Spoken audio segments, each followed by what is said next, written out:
So, thank you very much, John. And I'm going to switch gears here and get things rocking and rolling. Thank you very much, Amber.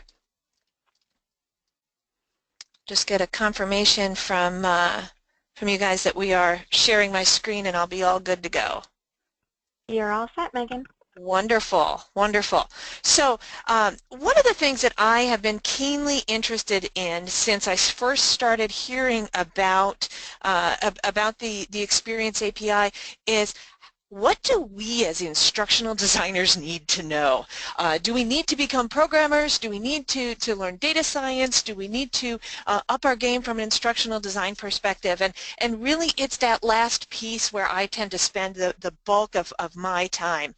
So what I have a variety of experiences and looking at things from an instructional design and project management perspective. So Torrance Learning has been around for about 20 years in various incarnations, and we've been talking a lot about instructional design. We've been talking a lot about how do we project manage, and then really now we're talking about what we're doing from the Experience API perspective and how we can take things to the next level. I would love to have a conversation with you afterwards about this. If you have any questions, here's how to get in touch with me. But what I really want to hear about is you and where you are on your xAPI journey. And this helps get me a good grounding, and we're going to open up a poll here and give you the opportunity to be able to give us a sense for where you are. We've got a number of questions on the poll, and what I'd like you to do is, if you've been doing some of the more experienced and advanced things, you would answer the most advanced point you've gotten to with xAPI. So, question for you is, can you see the poll? Because I can't with screen sharing. Yes, the poll is live, and I see some questions coming through, so we're getting some responses in now. Got it. So I ask this question every single time I have a conversation about xAPI, and what I really enjoy looking at is seeing how things grow over time and how the specification is getting some adoption. So as we answer these questions, right? Typically when I'm doing this in an instructor-led situation or face-to-face situation, I have everybody stand up and stay standing until we get to the last few people where we're really, you know, really starting to make business decisions. My goal is to get you further on this journey. So let's take a look at these results. Can you see the results on your screen, Megan? I sure can, yes. Great. Can everybody else see the results? Yes. Okay. Cool. So what we're looking at then is, right, about half of you can spell xAPI, and that's really a good spot to get started, and a third of you know what the xAPI, or what the X stands for, and we're going to get into that in a minute, but the short version of that is the X stands for experience. It is a particular kind of API about the learning and performance experience that our employees have and our learners have on the job and in their work lives. And so that's what the X is for. A few of you have actually sent an xAPI statement and received it in your learning record store, and we'll start talking in a few minutes about what an xAPI statement is and what a learning record store is, right? And then we're getting to the point where we're starting to have some adoption and getting some business decisions made as a result. So that's a good place to get started, right? If you think about it, right, everyone in your organization has better data than you do, right? If you look at your web team has Google Analytics. Your sales team has fabulous volumes of data about everything that's going on in every customer interaction and what products and services they buy and how much and when and in what volumes, right? If you've got a Fitbit, you track more information about your activity and your fitness and your health, then many learning management systems track about the learning experience. And if you think about it, right, in a learning management system, you're typically tracking attendance, right, and you're tracking a lot of information about SCORM. But aside from Web Courseworks, nobody's tracking that you were actually here, and yet, right, although there are some CEUs involved with this, right, and yet your organizations who've given you an hour of your day to learn this would probably be very interested that you're here, right? So as we look at the typical learning experience, right, let's imagine we're starting a new job and you have the opportunity to use onboarding plan A or onboarding plan B. And in the questions section of this webinar, what I'd like you to do is ask, or let me know, would you choose onboarding plan A or onboarding plan B if you were a new employee?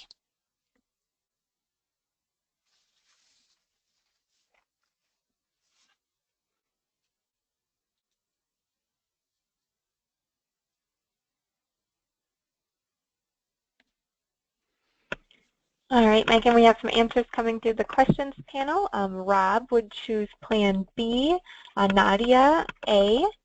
Let's see, Tony is picking Plan B, Jeff and Amanda also on Plan B side, Morgan on Plan B, Heather, Juliana. So I see a lot of Plan Bs coming through. A lot of Plan B. So some of you who are choosing Plan B, and I'm watching the answers come through myself, tell me a little bit about Plan B, and then Nadia and anybody else who would choose Plan A, why would you choose Plan A?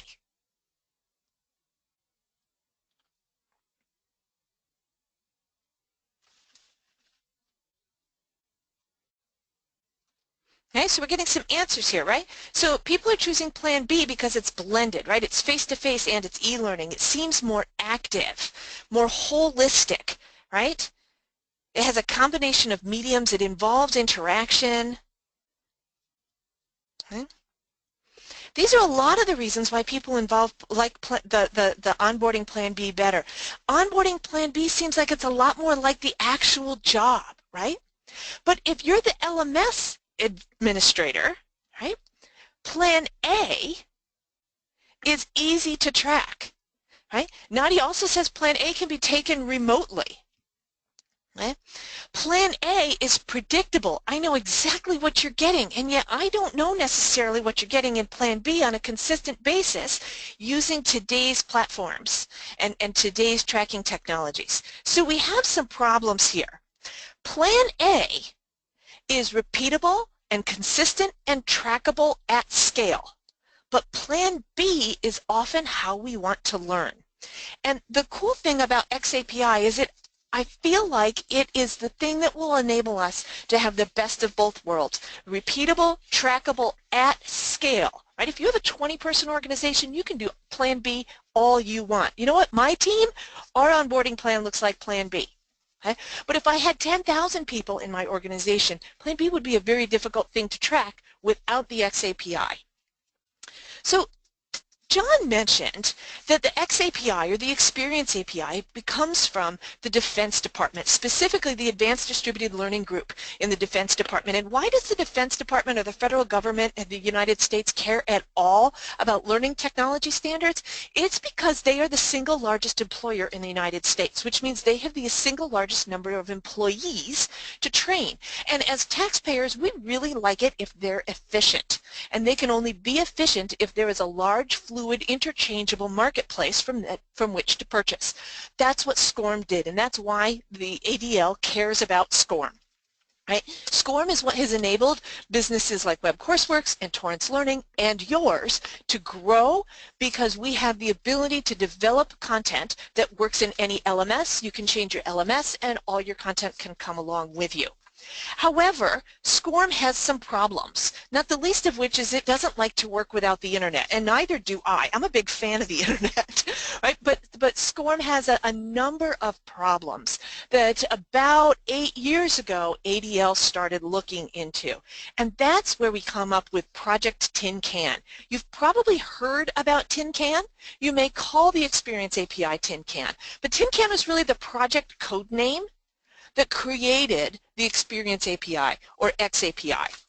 And so if somebody says, well, I use the Tin Can API, really what they mean is they use the Experience API. Okay.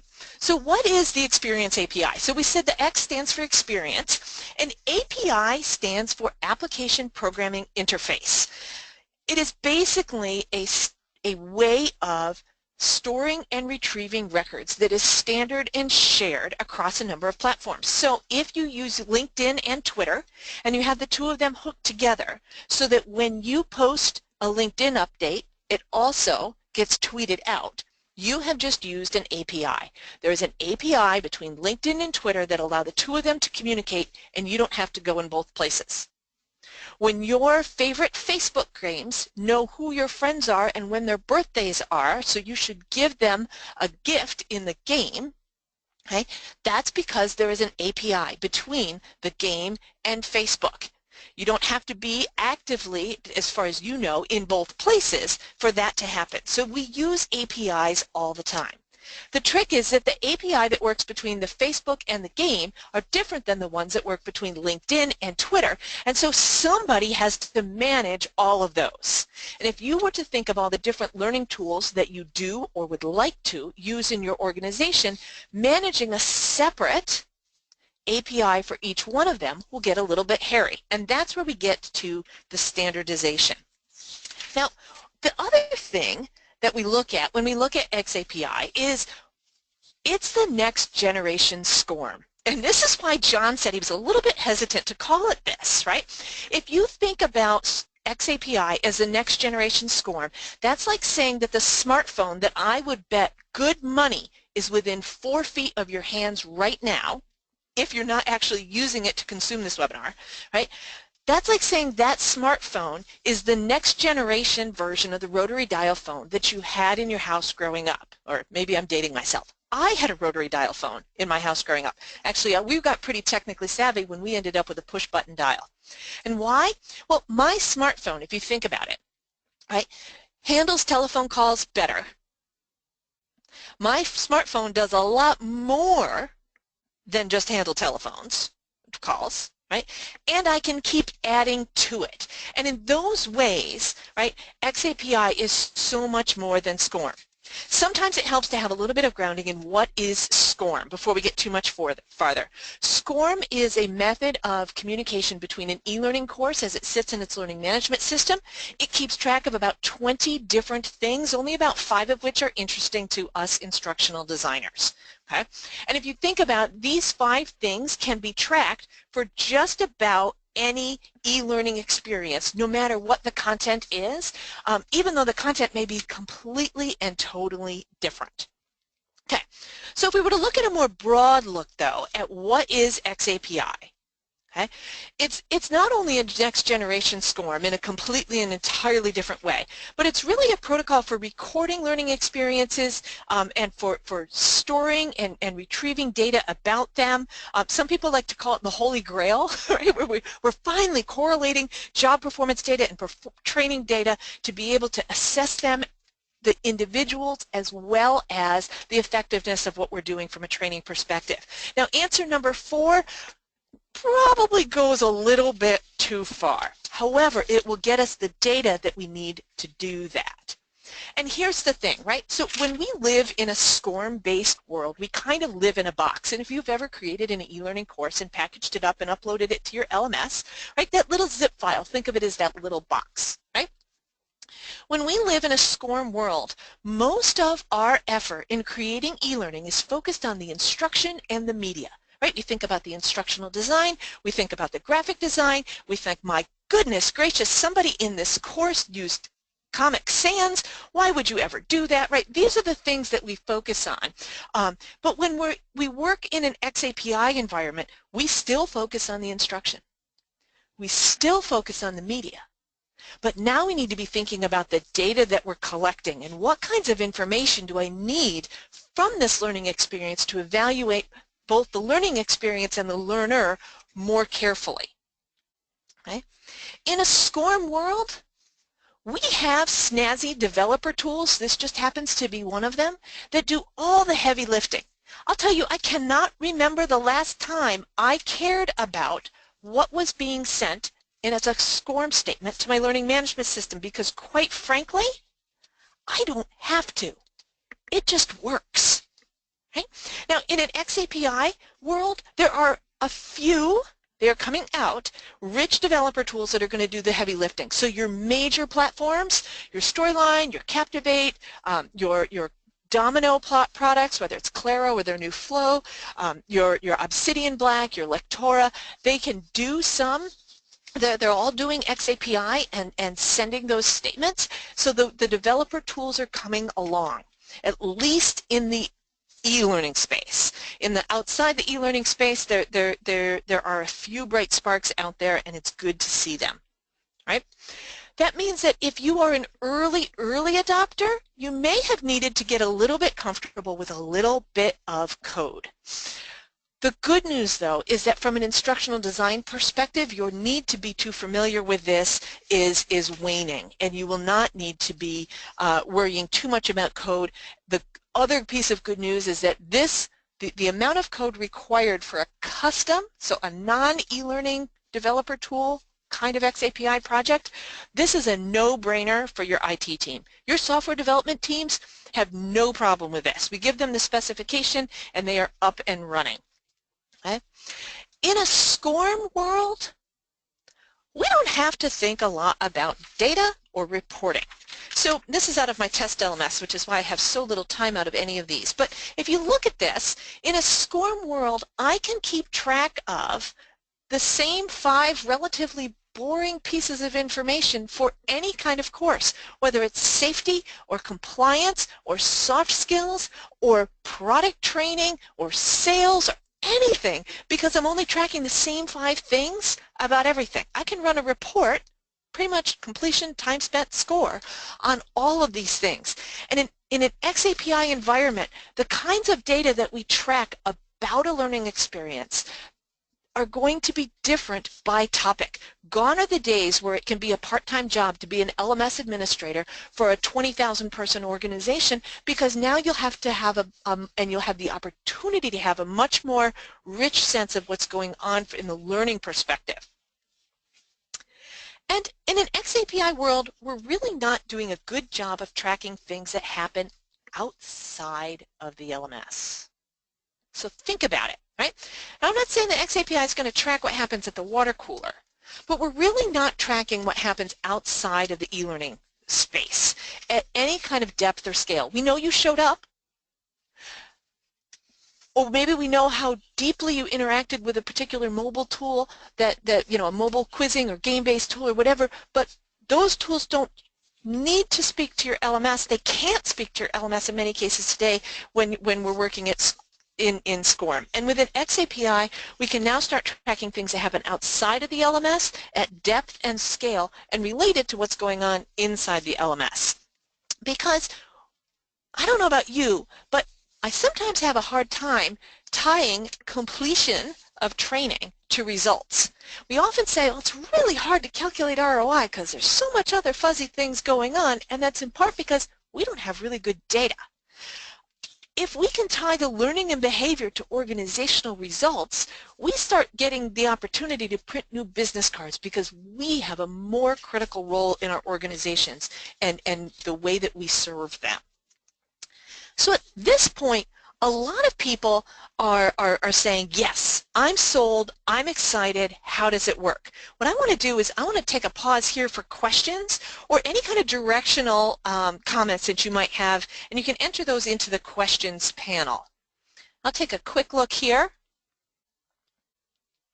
and we'll give just a couple of minutes. Maybe not even that long, and we'll see.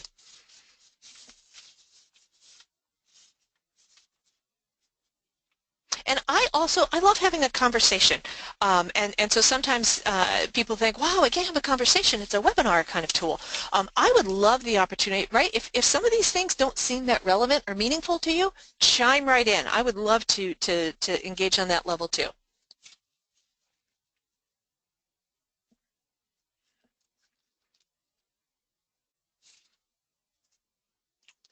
What's a hands-on activity we could do with xAPI? I'm more of a learner by doing. Well, interestingly, xAPI would allow you to track the progress along a learning by doing kind of thing. And so where SCORM typically doesn't allow you to do that, you sure could. There are a number of different opportunities to learn more about xAPI that's more of a learning by doing. One are the xAPI learning cohorts, and if you contact me or follow me on Twitter, you can see a link to sign up for a free 12-week learning by doing xAPI cohort that starts up in a few weeks. And that's a definite opportunity. There are also some opportunities that are coming up at various conferences. There'll be an xAPI camp ahead of the next Learning Solutions Conference in March, and that would be a great opportunity. Another question that came in, I would love to hear about LMSs, LRSs, and the timeline of xAPI being the standard over SCORM. Jackie, that's an excellent question. We are going to get into LRSs a little bit. So an LRS stands for Learning Record Store, which is a new kind of database that a learning management system will need to be able to communicate with, and vice versa. And we will talk about, as we wrap things up, the kind of the adoption curve and where I see xAPI being, and then what you can do in the meantime. So excellent questions. We'll get back to it here. When I look at, and this gets a little bit to the question about learning record stores and what are they and where are we going here. I like to think of this as a good metaphor for xAPI. Right. We have you smiling, feeling good about this as you do some sort of the complex work that you do, right? You have an activity provider. The activity provider is the learning activity, the experience activity, whether it's a hands-on, whether it's an e-learning. It is whatever is providing the data about the experience or the content that you have. An activity statement is effectively the shared grammar or language that we're going to use to record those. We'll talk about that on the very next slide. So I have all this learning activity that's going on in the hand here in the upper left of the screen that are funneled down through a common shared grammar of the activity statement and poured into a database called the Learning Record Store. Your learning management system currently has a SCORM database or a SCORM engine inside of it. It'll also need a learning record store. And then you'll need to manage how what is coming in that is new is related to what you already have in there, because you certainly can't throw out the decade of SCORM work that you have and all those records and information. So let's take a look quickly at that activity statement. So I've got 4 sentences here about 4 completely different kinds of learning experiences, and yet they all share a standard grammar, right? And that grammar is simply actor, verb, object, or I did this. Think about it if you use Facebook, right? Megan liked John Alexson's post, right? John Alexson shared a blog. Okay. This is a common grammar, and actually xAPI is based on the same activity streams standard that many social media use today, right? So it's a very, very familiar kind of thing. So Claire read Business Writing for Professionals. I know who, what she did with it. She didn't write it. She didn't comment on it. It's not here. She read it, a particular book. Now, interestingly here, I've added the word context. Context and the ways in which we extend the activity statement are where it really gets interesting. SCORM doesn't have a lot of context. xAPI allows us to get a lot of context, right? So I have LaDon simulated landing at Detroit Metro Airport, my home airport. That's a very simple statement. Sorry, I clicked forward. Okay. I then have a more complex statement that provides more information about the experience. Arthi simulated landing at DTW in SimSuite number 4. She was rated 98% by a particular instructor. Now think about the rich data that you could then use from a reporting perspective and looking at this. So I could go back, I could watch Arthi land planes, or I could see that Arthi had a bad landing, and I could say, what's Arthy's learning experience been to get to this point? Well, you know what? Everybody in SimSuite does a crummy job, right? SimSuite 4 does a crummy job. Or everybody who uses Instructor Tom is failing miserably. What's wrong with Instructor Tom? Right? Why is he giving everybody a higher rating and then they're going out on the job and failing? How many times is Arthy doing this, right? And so all of a sudden we start getting lots and lots of information. The tricky part, though, if you look at this, and we're going to come back to this when we get to the Learning Record Store in a bit, but when you come back to this, each one of these is a different size, and if you think about it, they're a different shape. The kind of information that we're storing and that we're able to store around an xAPI statement is what we call ragged right. Okay? It's not a nice, neat rectangle of data. Okay? There's a lot of things. In a learning record store, an xAPI, the learning record store, your learning systems need to be able to accept all kinds of different statements, and they don't know what they're getting in advance. You shouldn't have to tell your learning management system what's coming before you send it, according to the specification. You need effective ways of getting that information out in order to be able to report on it. So this is some of the power as well as the challenge in adopting an xAPI environment. Now I said you wouldn't have to be too deep into the code to do this because there's lots of people who can support that for you. But there is a little bit of demystification that I'd like to do here, right? So this is an actual activity statement. And I don't think I have a pointer tool with this. With this. Actually, I do. Let's see. Right? So I have, right, up here, the very part, right, I have my actor. Right? So this is how I identify someone to my system. And look at this. I have a particular email address. Well, all your employees, or many of your employees, have an email address. Many of your employees have some way of identifying them as a unique individual to the systems that you already use. And keeping this consistency of how you identify your actors is going to be really important as you move ahead in xAPI. And so every single statement that we send has an actor identifier for it. We then have that magic verb, right? And so here, I use my English version of the verb.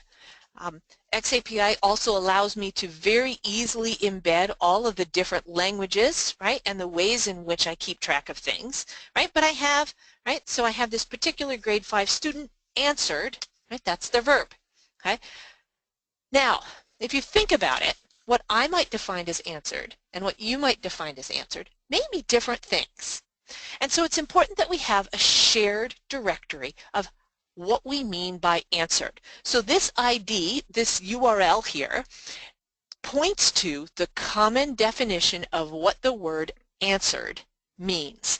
xAPI has about 20 standard verbs that have already been identified, and more verbs are being identified and codified by different industry groups. And whether it's a community of practice around an industry like the medical industry or the financial industry, or whether it's a community of practice around how we handle learning from PDFs, how we handle learning from video, how we handle learning from a simulation. Right? Those verb registries are going to be incredibly important, and so every activity that you record with an activity statement is going to point back to a verb and a constant definition. And then we're going to say, right, so our grade 5 student answered, the response was 37. That means something unique in this learning experience. We'll need to be able to have systems that help us report out of it, but that's where my answer is. I can then provide some context around that, right? So my context in this case is, right, that this person is in grade 5, they're part of a group, they're doing a particular activity at a museum. This is where the museum project is defined, and this is where we have a very, very specific exhibit that we have identified as this blast-off exhibit, right? This is something that's unique to this particular learning experience, but if you think about it, I would have many of the same things out of a standard e-learning course as well. Okay. This context down here is completely dependent on what it is I'm training and what it is I'm doing, and if I can start tracking almost anything, my next big question becomes, what do I track? Of course, now I am stuck on my drawing tools and need to be able to advance my slides. So, oh, here I decided to get fancy and then I can't.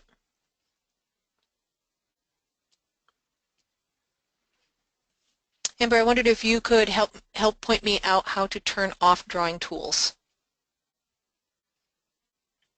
If you see your Grab tab up on the top left where you had selected off your control panel, otherwise Yep. I can share your presentation and move it forward, but if you can just, do you see that control panel? I've got the control panel. Yep. And then on the drawing tool where you go Normal to, right. Got it. Okay. So then we have the question around what should we track and measure? And that really becomes the big thing. From an instructional designer's perspective, right, you're not writing this. I'm not writing this. However, I do need to know what is it that I am tracking and what is it that I'm measuring. Here's the good news, right? All the things that I've been doing for years, right? All these instructional design techniques that I've been using are what I'm going to use going forward. So now we have a poll, and what I'd like to know, what techniques are you using already? So take a minute and answer this poll.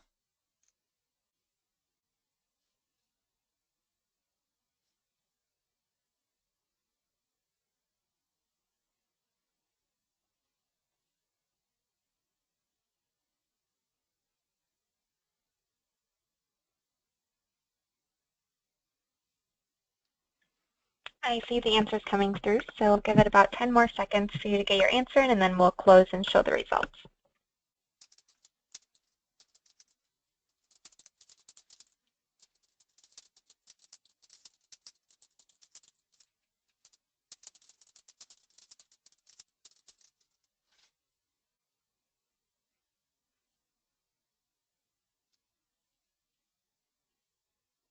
All right, Megan, I have the results up on the screen. Can you see those? I cannot. Okay, so we see for what instructional techniques do you use, the Kirkpatrick's level of evaluation is at 43%. 22% of the attendees here have seen that it's 70-20-10. Nobody with the 5 moments of learning need, and a few put in other. Okay, all right. So not surprisingly, Kirkpatrick's is a pretty popular one, right? So right now, we are typically using a level 1. We're often using a level 2, particularly around knowledge and retention, although if we're really, really clever with SCORM, we can do some practice. We can be tracking how we're practicing and testing if we're using some of the more advanced course development tools. Okay. Level 3 and level 4, level 5 are things that on a regular basis, day in and day out, I find most instructional designers are not in a position to be tracking these, but boy, we'd all love to, right? So I don't find very many people who aren't interested in knowing some of these things, but we tend not to, right? If you think about it, SCORM does a great job of tracking that level 2 assessment, right? And it's what we're doing right now. At the end of a course, you take a test, that score is being tracked back in the learning management system. Okay? xAPI is going to allow us all the way across the spectrum to be tracking data on a single standard. So many systems right now are tracking that level 1 in a separate way than they're tracking level 2. So running a report out of the 2 of them is of varying ease, and then it gets a little bit hairier when we start getting into 4 and 5, right? When we have xAPI, we have the ability to track all of these things. Okay? If you're using the 70-20-10 model, where you're looking at 10% of the education that people are, or the things that people do on the job, they are learning from formal training. 20% of the things they're learning on the job come from other people and interactions with supervisors and mentors, and then 70% is coming from their peer interactions and actually doing it on the job, finding out what actually works, troubleshooting as they go. Okay? That's the 70-20-10 model. If you think about it, SCORM tracks the 10%. In fact, SCORM tracks less than 10%. The last time I saw the ATD State of the Industry report, 49% of instruction was delivered as e-learning, and that included sessions like this as a webinar as e-learning, or virtual training as e-learning, and that's not tracked via SCORM. So now we're looking at less than 50% of the formal learning that people are getting on the job is actually tracked at more than a mere attendance level. Okay? This is why our industry gets beat up. We spend $50 billion a year training people, and then somebody says, but why do we spend so much training people when that's only 10% of the experience? Now, we could argue that all day long, right? And I know there are some of you who are perking up and you're saying, my gosh, the 70-20-10, those percentages have been debunked. It's a rough guideline and not a bad way to lay out training, right, and a learning experience and environment. But if we're able to take a look at, like the previous question had mentioned, right, how do we track things on a learning by doing perspective? We have the opportunity to track not only what are people doing in a formal learning environment, but what are they doing in their social learning environment? What are they doing with their mentors? What kind of coaching feedback are they getting from their supervisors? How many attempts does it take for them to get a good rating from an evaluator? And then as they're doing it on the job, how many different things are they able to track and do and perform successfully at? And when we're able to do that, we're then in a position to be able to look at an entire learning experience and see how much effectiveness we're getting out of that on the job. Now, none of you mentioned that you're using Conrad Gottfredson and Bob Mosher's 5 Moments of Learning Need. This is an interesting model. I'll challenge you to go take a look at it. You can Google it. I'm not one to leave anybody's model alone. I love to take people's stuff and extend it a little bit. So I have added an additional 4 moments of learning need. But if you think about an individual's journey in a particular body of knowledge, they have some learning they do in advance of getting into the situation. They then have that what Gottfredson and Mosher call the moment of apply. And then they have some, and that's really where the rubber hits the road, right? We train them, we train them, we train them, we go away, and then they have to do it on the job. Okay?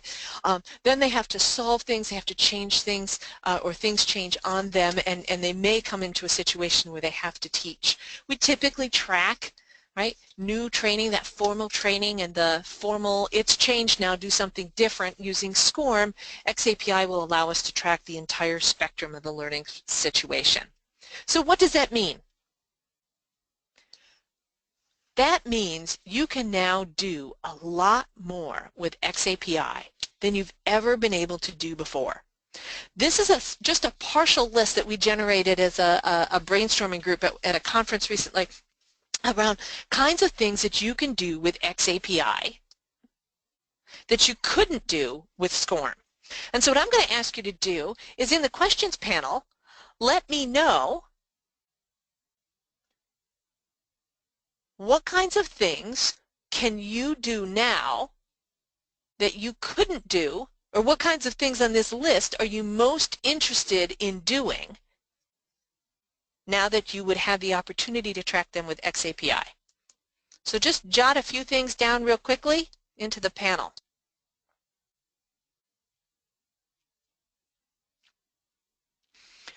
While you do that, there was a question that came in earlier about whether or not this will be presented at the Distance Teaching and Learning Conference in Madison in July. I won't be there, although I would not be surprised if someone doesn't present this. So Brenda, sorry to not get to your question until late. So some of the things that people are interested in tracking, right? More targeted training, delivering training outside of the LMS. And yes, right, for continuing education credits and certifications, this will be amazing. Any of you who are in an organization, right, an association that spans multiple employers, think about the ability to offer a standard learning experience that could then be relatable to all of them, right? targeted training, correlating training with performance and with results. Jackie says data, data, data. You got it, right? There are lots and lots of opportunities to track data. The question is, what should we track? And there are different schools of thought, right? Do you track everything, or do you track the things that you are pretty sure that you're going to need later on? I tend to be a track everything kind of person, because I don't know what questions I'm going to have until I see what data is there, and then I get better questions, which is always a lot of fun. Here's an important thing, though. You can do all of the things on these lists, right, without xAPI. There are organizations that do this today. You may do this today. The technology here, right, the important part about xAPI is not the technology.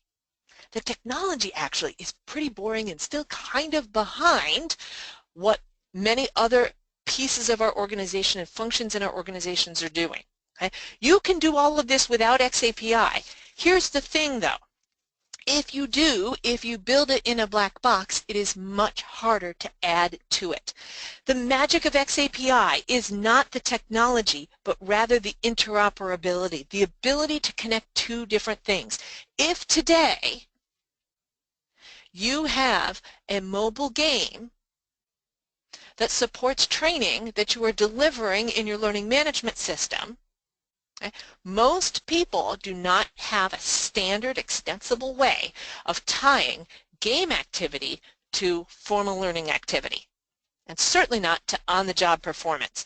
xAPI is all about interoperability and being able to move and understand and have each of those learning experiences be informed by the other. The way in which this works, right, we talked about the activity statement and what's being sent in. The way in which this works really gets down to the plumbing. What is a learning record store? Right, an LRS, somebody mentioned it earlier, right? It stands for Learning Record Store. It's the database that houses and allows us to retrieve xAPI statements. Now, let's take a look here at answer number 4, because this is where I kind of need to come clean. Okay? About 3 or 4 years ago, I jumped up and down and said, yippee!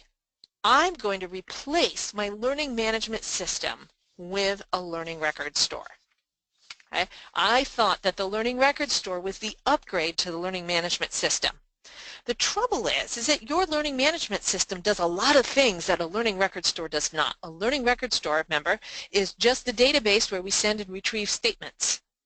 It does not do all the learning management functions. It may, and they are adding on functionality at the same time that learning management systems are adding xAPI functionality, right? But you need to track user groups, you need to track registration in live courses, you need to host your e-learning, you need to have a place where you are managing, right, the learning and the performance systems and all the talent management systems and things that your learning management system does for you today, and learning record stores just don't do that. Okay? So the combination of the two is really where you're going to be.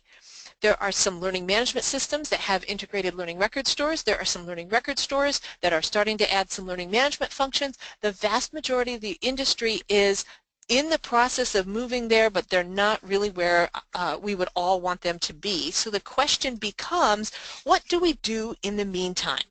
Before we talk about that, though, I'd love to open up a poll and talk about where are we now? So let's go to the third poll. Okay? And my question is, where are you now? Right? Are you already using xAPI? You don't have an LMS, you have a SCORM LMS, or you have an LMS that doesn't do SCORM. And I realize you may be in multiple places, and this polling tool is going to allow you to only pick one. So pick the one that really represents the majority of what it is that you're doing.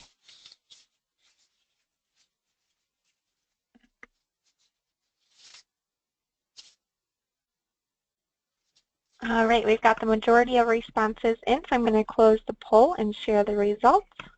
Sounds good. So for a relatively small number of people who said they had sent an xAPI statement, we've got 17% are already using xAPI, or their LMS does. Right? Some of you don't have an LMS, which gives you the opportunity to jump ahead. The vast majority are really where the vast majority of the industry is. Right? You have a SCORM-based LMS, and you need that. It does a lot of really valuable things for you today. And then some of you are using an LMS that doesn't do SCORM. And so that's a different kind of environment that you're working at. So let's take a look, and we're going to spend most of our time with the folks who have a SCORM LMS, and know that at some point as the industry moves ahead, you will be adopting xAPI. So what do you do in the meantime? Right? So first, if you don't have, for those of you who don't have an LMS though, you have the opportunity to start publishing using xAPI. You're going to get yourself an LRS, you're going to rock and roll, you're going to grow over time, and you can really leapfrog past SCORM. That gives you the opportunity to do that. But most of you are not there, right? You need to do something else, right? What we're recommending that people do is prepare to stop using SCORM. Okay? If you are building your e-learning using one of the top e-learning course development packages, which most people are, especially if you have a SCORM-based LMS, you are building for SCORM now, and you're going to continue doing that. But you have the option and the ability to start thinking about, how would I do that going forward? Okay? There are actually some really fabulous articles in an online journal called xapiquarterly.com that take a look at the 4 top developer packages and start looking at how those packages work with xAPI. They each do something a little bit differently. Choose your package or packages and start building your SCORM courses as though you know that someday you're going to push the button and publish them out as xAPI. You're going to keep really, really good track of where those source files are, so when you're ready, you can go in and you can republish them. Okay?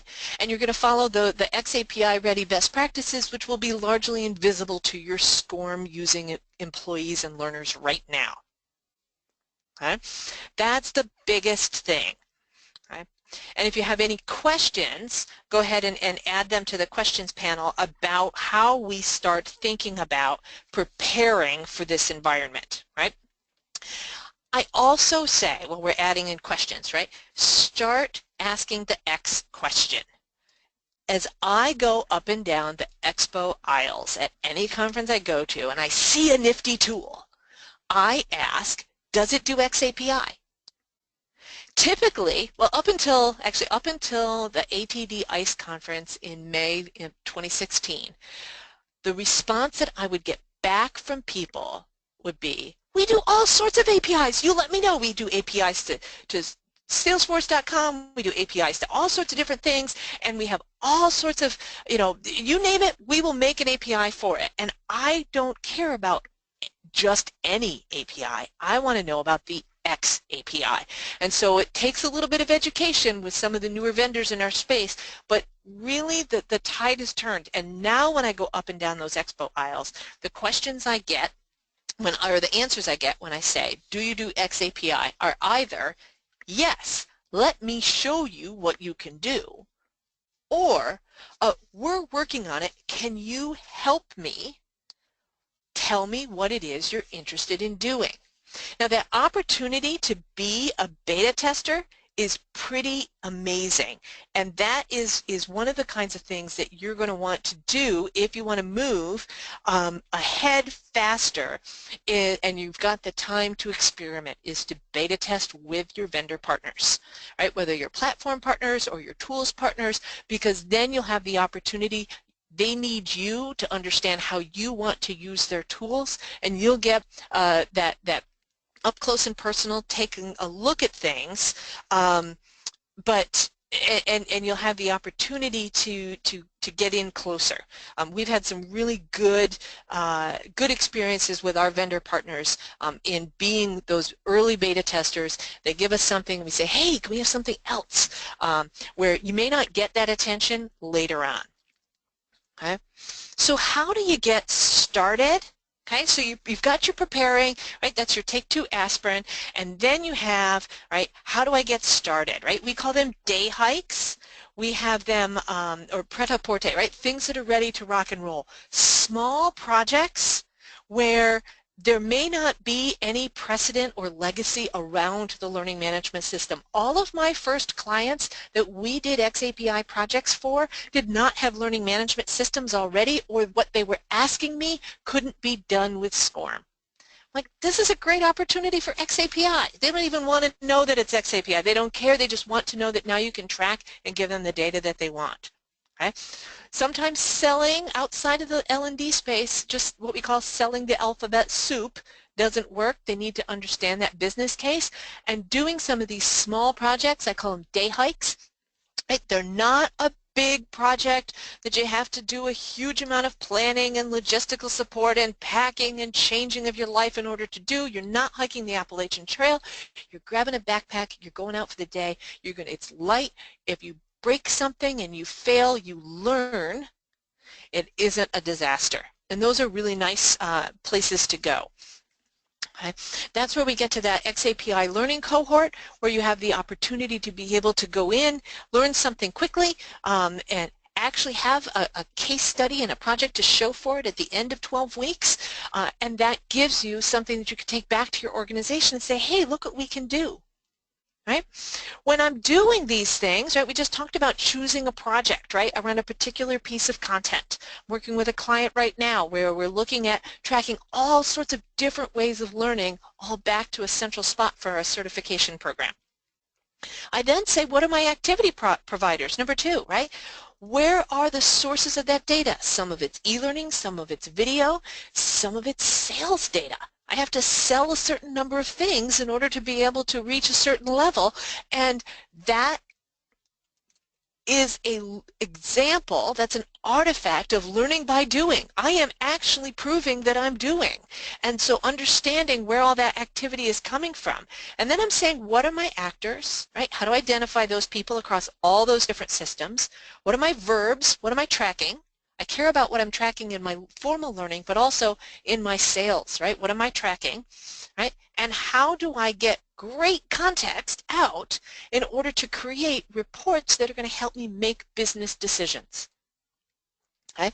In SCORM, my business decisions are whether or not we start beating on people to take their courses because they don't have their completion percentages up high enough. With xAPI, we now get to say, we get to make business decisions around which training is most effective, who needs it, and who needs what. Right? And then we're going to capture the data, we're going to learn something, and this will be an evolutionary process with our organization. Before people take the leap into xAPI, a big question I get is it ready for prime time? And this gets to one of the questions that we had very early on, right? Is this just a fad, right? Am I jumping on too early? Or is this really ready to rock and roll? And so what I've done is I've adopted the old team development model from the 70s and 80s, right? Where we go from forming, storming, norming, performing, and I'm applying this to the industry's adoption of xAPI. And early on, we had a situation, right, where we called it Project Tin Can. It was all geeks. There was not a single project that did not involve custom programming early on. Right? And we were just figuring out as an industry, what are we going to track, what does the specification look like, and how is it going to work? Okay? We're now, if you call it the xAPI standard, it is not a standard. There's actually a lot of work required to get something to be a standard.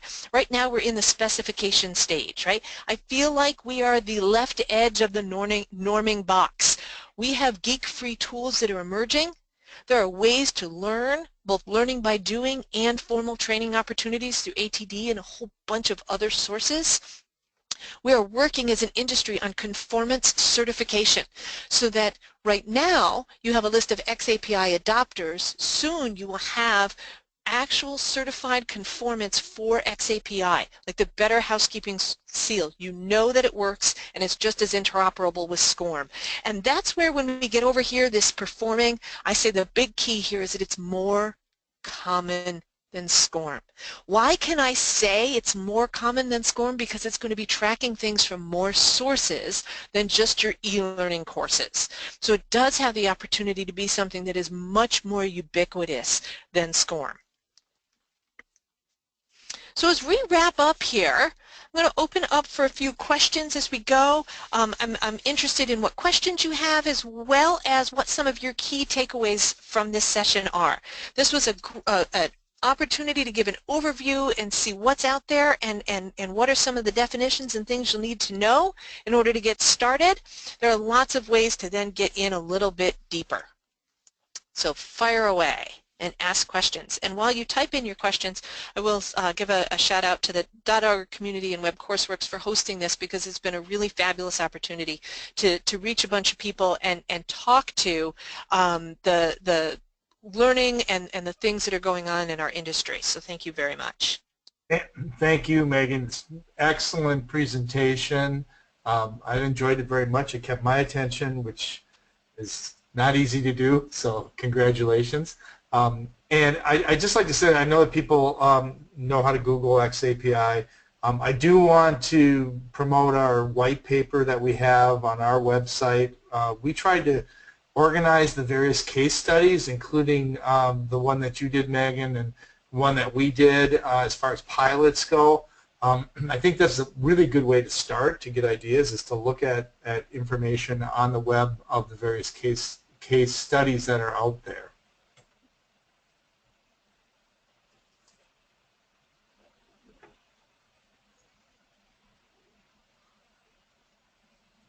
All right, well, thank you, Megan. I don't see any questions come through. If you had any, feel free.